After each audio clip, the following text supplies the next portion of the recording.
Topping our lineup here on The Now, run and hide or fight back and try and save lives. The latest school shooting raising questions about how we should be teaching our children to respond. And surprise medical bills, they are becoming a big problem. But now the president is pushing for a crackdown. We're going to get into that. And look, it can be difficult to know which beauty products are worth the extra money. We're going to get some advice about what you can get at the drugstore that's just as good as the high-end stuff. Thanks, Chris. This is The Now Indy on RTV6. I'm Amanda Stern-Tino. This week, we're showing you ways to support foster children and families here in Indiana. The state has the 5th highest amount of children in the system in the United States. Our Alyssa Donovan explains how a local organization is trying to help decrease those numbers. I just really felt like I wanted to do more to help kids. Susie Roth started Hands of Hope, an organization that helps connect Department of Child Services with churches, businesses, and individuals that want to help foster children. Even if you aren't going to become a foster parent, there's something that you can do. Hands of Hope delivers items to DCS and supply closets all over the state. But now they're expanding, recently starting a pilot program at Traders Point Christian Church. It's called a Care Portal, and it's focused on preventing children from unnecessarily entering the foster system. A Care Portal is a brilliant initiative that's going to allow us and give the church the chance to step in and meet needs before a family might lose the child into the system. What we want to do is take those kids who are being put into the system just because of poverty, because the parents don't have beds, they don't have food. Let's keep those kids in their homes. Let's not get those into the system so the system can focus on the children who really have to be in the system. The portal is digital. It works as a bridge between the church and the Department of Child Services. A DCS worker makes a request through the site, and then members of the church will step up and provide that need. So it's not just Department of Child Services working on their own, but the community coming alongside, because it's all of our responsibilities to care for the kids in the state. I'm Alyssa Donovan, RTV6. Time to take a look around central Indiana this evening, and we see quite a few clouds out there, and in some spots we are tracking some downpours for you on this Thursday evening. Storm Team 6 radar got to go in for a little closer view here, though, to really see them, because this is a pretty narrow band of showers stretching from around Kokomo through southern portions of Miami County there across 31. Again, no lightning detected with this or anything. Another shower in southeastern Tippecanoe County, and then as we work our way back toward Rockville, a downpour moving through town. Only going to last about 10 to 15 minutes or so. Here's TrueCast by 7 o'clock this evening. Shows that band of showers, a couple of thunderstorms, and possibly a couple of those could ramp up to be on the stronger side here. But notice as we approach midnight, all the rain is going to be pushing out of central Indiana. This evening, though, we do still have that marginal risk over the southeastern half of the state that some of those storms could have some gusty winds. Right now, temperatures are in the 70s. We got a big cool down coming. We'll talk about that in a few minutes. Chris? Today, Pope Francis announced major changes that will require all priests and nuns to report sex abuse and any cover-ups to Catholic Church authorities. Now, Corey Rangel has the details on the new Vatican law and why some victim advocates say it's just not enough. I had buried my abuse because he had told me I'd go to hell if I told on him. Decades later, Becky Ianni is still haunted by the years of sexual abuse that happened at the hands of her priest, starting when she was 8 years old. This was my darkest secret. After coming forward, she says it took 1.5 years for church leaders to agree to a settlement. So I felt like I was on trial for something a priest did to me. Today, Pope Francis unveiled a new law that requires all Catholic priests and nuns to report clergy sex abuse and cover-ups to church authorities. But the new law does not require them to report to law enforcement, something Becky wants in place. Nuns and priests are now mandatory reporters. Well, reporters to who? To religious authorities, not to the police.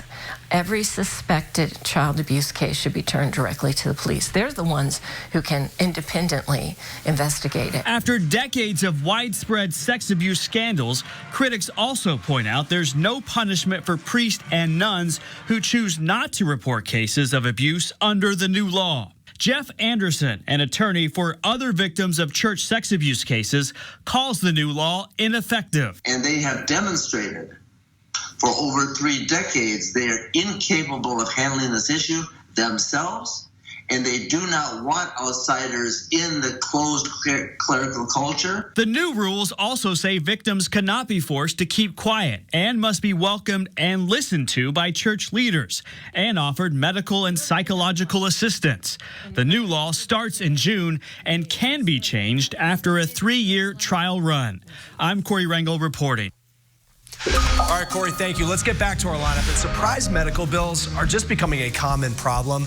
You get a medical help from a doctor who ends up being outside your network, costs a lot of money. Well, now the president wants Congress to take action, what he's pushing for and what you can do now. You're watching The Now. Only on RTV6 News. Welcome back to The Now Indy on RTV6. Two-time Indianapolis 500 winner Al Unser Jr. sharing his personal story of past addiction with students in hopes they can make different choices in life. Unser Jr. spoke at Hope Academy in Indianapolis this morning. That's a high school for students in recovery. He said he started drinking when he was 16, and it's something he struggled with during his racing years, even leading to alcoholism. Unser Jr. said this caused challenges in his personal and professional life, so he's hoping his message resonates with kids. I talked about my experience, you know, that I've had with the disease. I talked about I hope that I gave him some strength, you know, and gave him some hope, you know, that it can be a beautiful life being sober. Unser Jr. said he has something in common with the students at Hope Academy. That's the struggle with addiction. So maybe today's talk can help inspire those students to continue to recover and stay down a path of sobriety. Well, today, President Trump announcing some points of guidance for Congress as lawmakers are trying to drop a plan to end surprise medical bills. It's ruined people's lives. They leave a hospital with something they think is going to be routine, and they end up in court, and they end up going to court, and then they end up with lawyers' bills that are bigger than anything they could have imagined. Now, the goal is to keep insurance companies and hospitals accountable. Now, one thing that he wants Congress to do is make sure that emergency care bills do not include out-of-network costs. If a patient doesn't agree to out-of-network costs, then they wouldn't be responsible for paying for them. Now, in cases where patients get non-emergency care, hospitals will need to provide a list of accurate prices up front.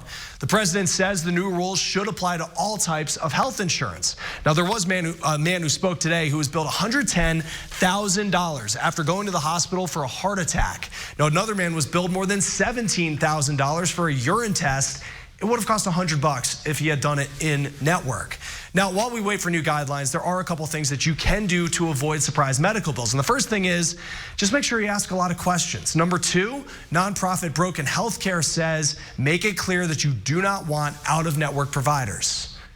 Hand right in there, no out-of-network providers, not willing to pay for it. If they don't disclose to you that somebody's out-of-network, then shame on them.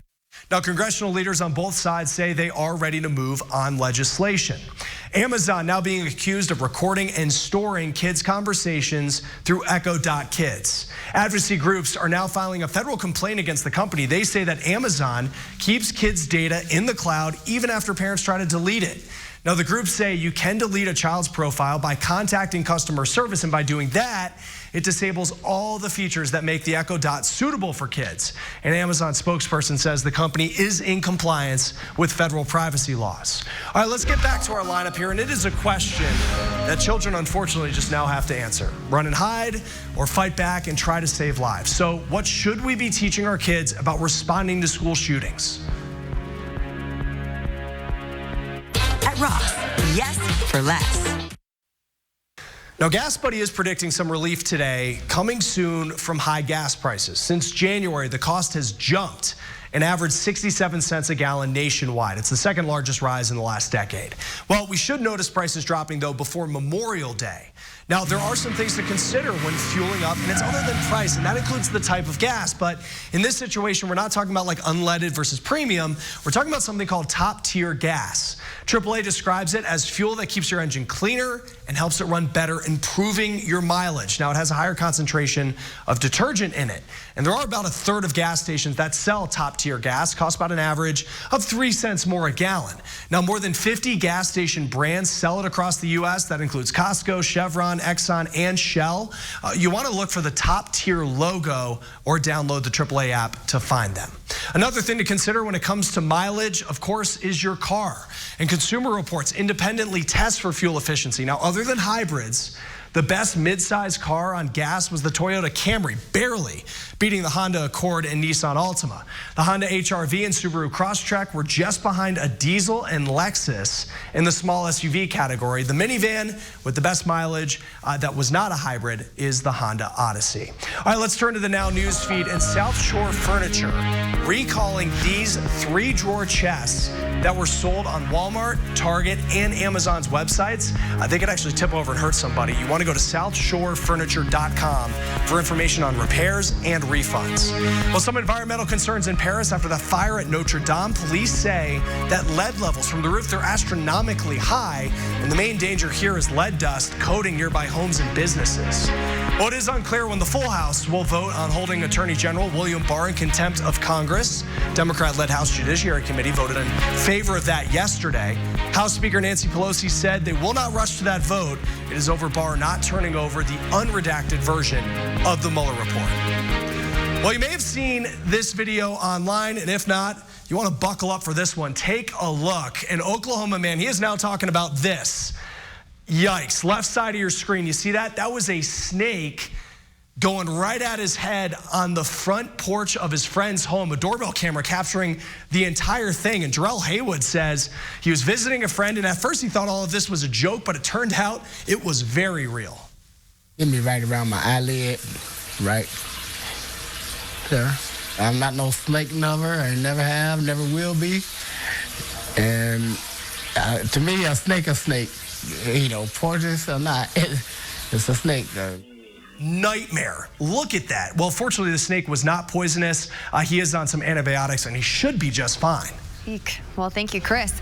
It's never too early to set your kids on a healthy track through life. Colts Pro Bowl quarterback Andrew Luck, along with Riley Children's Health, are bringing a summer camp to Westfield in June. It's a part of the Change the Play initiative. Andrew Luck will try to inspire kids to become more active, eat better, and develop healthy habits at a young age. The Change the Play camp is happening June 14th at Westfield's Grand Park. Registration is free and open to children ages 5 to 13. We have a link for you to register on our website, theindychannel.com, and the RTV6 app. Just look for this story. Kyle. Some of us have had to deal with a little bit of rain, but overall a very nice Thursday. I was out for a walk earlier and actually had a little bit of that cool breeze with the mostly cloudy skies, but now we're breaking out a little bit of sunshine, and that's going to help to fuel a couple of showers and storms here as we go through the next several hours. Right now, those temperatures still holding in the lower 70s. The dew point's in the lower 60s, so we've got some moisture out there, a little bit on the muggy side this evening, but that is offset by that southwest breeze around 15 to 20 miles per hour. So here's Storm Team 6 radar for you. We got a couple of showers right now around Kokomo, northern portions of Howard County, and then just north of Frankfort here, looks like the downpour will stay mainly on the north side of town for you. The one we had over Rockville, it's kind of fizzling a little bit here as it moves into eastern portions of Park County, but we got a few more that are moving in from the southwest. So here again, want to show you the timeline. This is TrueCast 7:30 this evening. Some scattered showers, a couple of rumbles of thunder here, mainly over the southeast half of the state, but notice that we still are pretty much in those same areas dealing with some rain, possibly a couple of thunderstorms by 9 o'clock, and then as we approach the early overnight, things are drying out for us. Temperatures tonight down into the middle 50s. As that rain comes to an end, our winds will switch around out of the northwest, and look at what happens to tomorrow's temperatures. We start off into the lower to middle 50s, and we'll only get into the upper 50s tomorrow afternoon, so you're actually going to need to take the jacket along as we'll have a bit of a breeze as well. 57 for your high tomorrow in Frankfort, 58 in Anderson. We'll make it to right around 60 degrees in Indy, 62 in Shelbyville, and your temperature 65 in Seymour. Got some weekend plans. Maybe you're going to be heading out to the Grand Prix on Saturday. Looks like the first half of the day should be dry. Rain chances increasing and linger into Mother's Day. Chris? They jumped into action, rushing towards a suspected shooter at STEM School Highlands Ranch in Colorado. These students, they saved lives, and they're heroes. And as more students are unfortunately faced with these terrible situations, it brings up the question for parents about how students are taught to respond to shootings. Kamasi Aaron taking a look at the debate. It was immediate, non-hesitation, immediate jump into action. There was no questioning, there was no hesitation, there was no looking around. It was threat noticed, action time. Heroic student Brendan Bialy on the life or death moment he and two classmates rushed a student gunman determined to kill. In my brain, it was complete and absolute fear, but my Kendrick went up, I went up, and it went to it. What'd you do? Got on the gunman, and I tried my best to stop it as I could. 18-year-old Kendrick Castillo died in the fight, but many of his classmates are alive because of his great sacrifice. I love him, and he's a hero. He always will be. But there's another part of you that wishes he would have just turned and ran, retreated, hid. I was hiding in the corner, and they were right outside the door. I had my hand on the metal baseball bat, just in case. Because I was going to go down fighting if I was going to go down. 12-year-old Nate Hawley was ready to join the fight, too. It's heartbreaking to hear kids this young ready to risk their lives. There isn't really a specific training. It's use what you have in front of you to try to intercede and to try to survive the event. Dr. Amy Klinger, co-founder of the Educators School Safety Network, supports teaching kids to run or hide in danger. She says because school shootings are statistically unlikely, teaching kids to fight could be detrimental. You're putting a lot of pressure on kids to say, you need to be able to do, what a policeman does. You need to be able to overcome this adult, or you need to be able to save everyone. That's a very difficult thing to say to kids. Instead, Dr. Klinger says focus on empowering students to make the best decision for themselves in the moment. The heroes that we're talking about would have been heroic and done what they have done, whether they had direct training in fighting a gunman or not. I got to see two heroes, two regular high school kids, two really awesome people jump into action without any hesitation, and I was more than lucky to join them. Still, many wish they didn't have to be put in the position in the first place. I'm Kamasi Aaron reporting. All right, Kamasi, thank you. Let's start the Now News feed. And if you cook with Pam, listen to this one, because 8 burn victims are suing the cooking spray maker, saying that they were injured when cans exploded in their kitchens.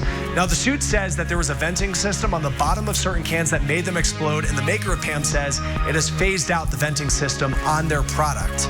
Well, a Cubs fan banned from Wrigley Field after hand gesture that some now associate with white power. Now, the fan flashed an OK sign behind a black TV reporter during a broadcast. That gesture has recently been associated with the white power movement. The Cubs say the fan could face charges if he ever tries to enter the ballpark again. Well, you can definitely call this one true fake news, because a meme on the internet getting people really riled up, claiming that the mayor of New York is banning hot dog sales because of climate change. Now, our partners at PolitiFact say the city is phasing out buying processed meat, but it is not putting hot dog stands out of business. Facebook flagged the post as part of its effort to fight fake news. Now, finally in our lineup today, it can be really hard to know which beauty products are worth the extra money, which stuff that you can get for paying less. We're going to get some advice about what you can get at the drugstore that is just as good as the high-end stuff.